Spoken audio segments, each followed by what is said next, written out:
It's finally Friday. It's Friday, Friday. Thank God it's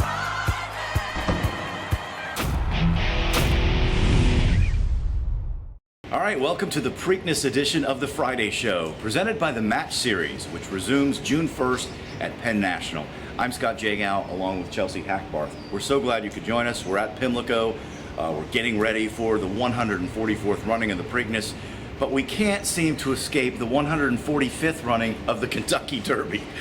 I was at the draw this week, and I caught Mark Cassey, the trainer of War of Will, on his phone showing people some pictures about the Derby disqualification. Obviously, this has been ongoing, and there's a lawsuit now. We can't seem to shake it. We're going to try during this edition of the Friday Show.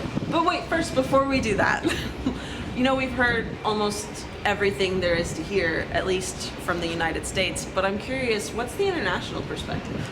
You know, there's such a thing as Category 1, which is the interference rules in most of the world, and that's where if the offended horse would have won the race, then you take the winner down, but otherwise you don't.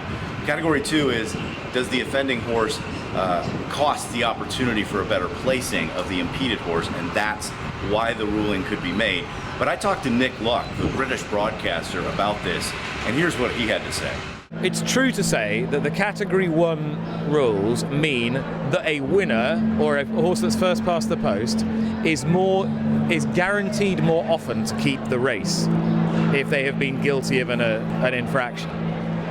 But that's not to say the rules are necessarily better. They are rules that favour the perpetrator rather than the victim. And if that's the way you prefer your sport to be run, then fine. And it seems to be there's a movement around the world that bettors and horsemen prefer the rules to favour the perpetrator rather than the victim.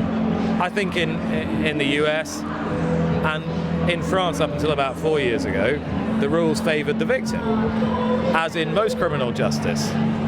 So it's a curious thing. I'm not saying it's right or wrong, it's just a curious thing to observe that people want to sort of have a globally unifying system which essentially gives as much benefit of that doubt as possible to the perpetrator of the offence. You know, that's an interesting perspective, Scott, but I'm still curious. It seems subjective either way, so do you think they would have disqualified him had the race been run in Europe?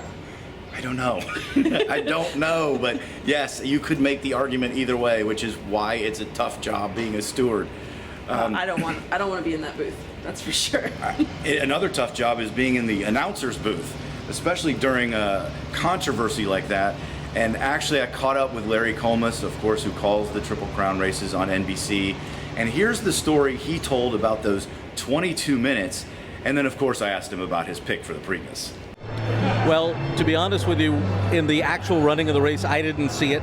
The spot where it happened between the 5/16 and the quarter pole through binoculars is really hard, so I didn't say anything at the time of the race. Then I started to watch the replay, and I ended up wanting to make my way downstairs, and I was in the NBC trailer before they had ever made the decision. And I ended up being down there with Dale Earnhardt Jr. and explaining to him what was going on. So it was a little different that way, but it was a unique experience, something that at the beginning of the day you didn't expect to be happening. Any thoughts on looking at this field for the Preakness? What you think might happen? It's a really wide open race. Obviously, Improbable is going to take most of the money. I think a lot of people are going to bet on War of Will too, considering the fact that he, is one of the horses that was in trouble in the Kentucky Derby at the top of the stretch. The horse that really interests me a little bit, which would be crazy, is Bodie Express. Maiden has not won the Preakness since 1888, and he's legit. I mean, he's a horse that was second to Maximum Security in the Florida Derby and gets Johnny V. I mean, that's a pretty good combination there, and that would be kind of an interesting story if a maiden won the Preakness, but it's not out of the realm of possibility. Well, there you have it from Larry Colmus. Now it is time for us to make our picks.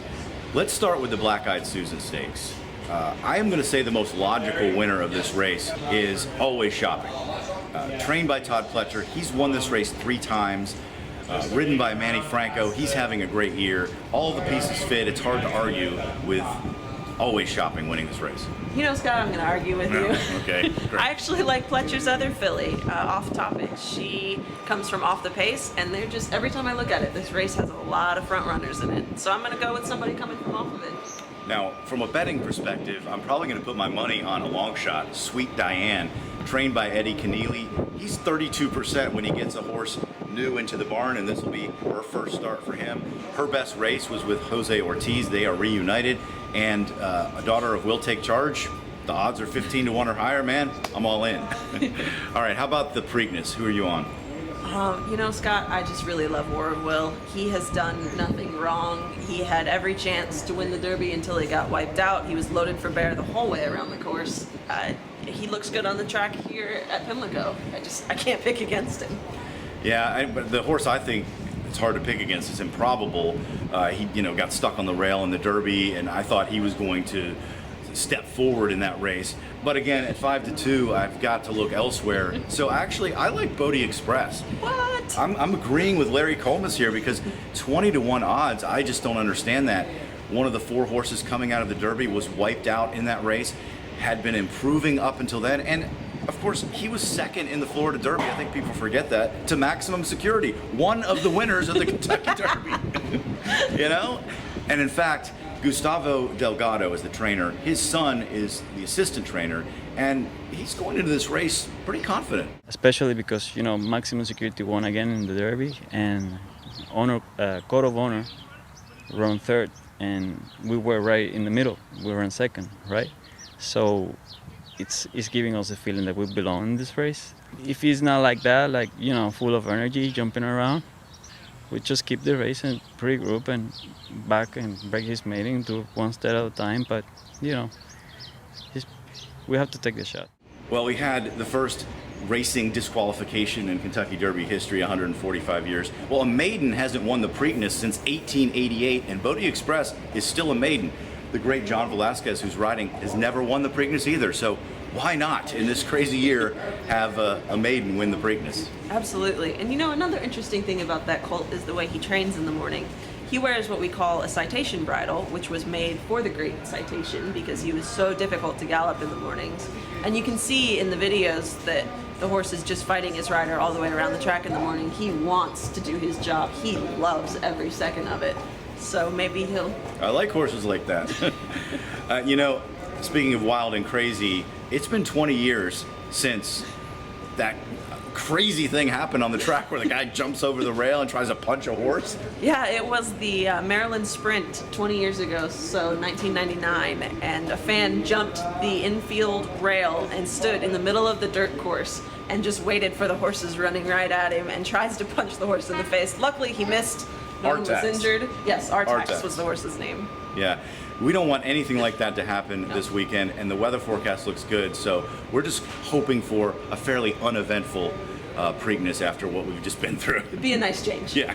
All right, that is going to do it for this edition of the Friday Show, presented by the Match Series. Thanks so much for joining us, and enjoy the races.